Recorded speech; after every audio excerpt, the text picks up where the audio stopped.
เม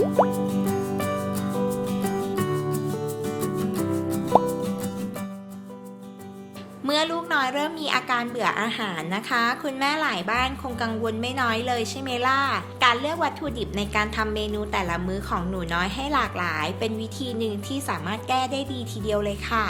ลองเปลี่ยนจากข้าวต้มโจ๊กมาเป็นเมนูซุปจากเส้นที่ทานง่ายๆกันบ้างวันนี้มัมส์คุกกิ้งมีเมนูซุปมักกะโรนีไก่เมนูบอกลาพฤติกรรมเบื่ออาหารเพื่อลูกน้อยมาฝากค่ะ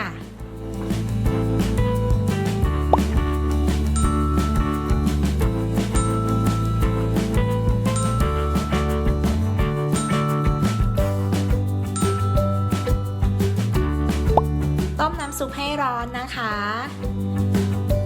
ใส่เนื้อไก่สับลงไปต้มจนสุกนะคะ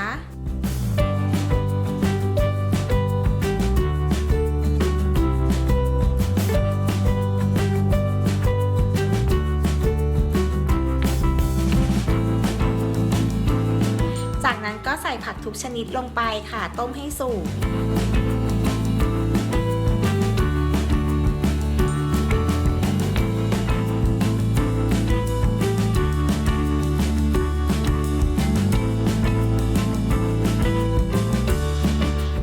สุกดีแล้วนะคะใส่เส้นมักกะโรนีต้มสุกลงไปค่ะ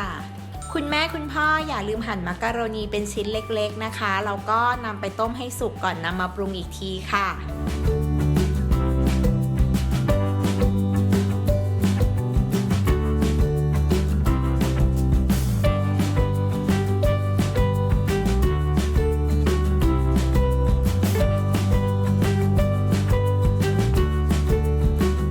แล้วก็ต้มจนมักกะโรนีและทุกอย่างสุกนิ่มเข้ากันดีค่ะ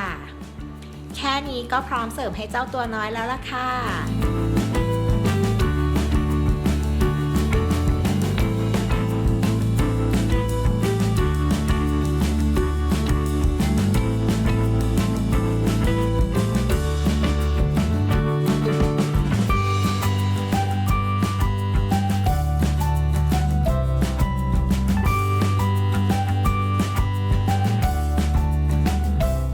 ติดตามเมนูอาหารเด็กทุกช่วงวัยได้ใน Mom's Cooking นะคะทาง Kids Kitchen Channel อย่าลืมกดติดตามแล้วก็กดกระดิ่งอัปเดตคลิปของเราด้วยนะคะ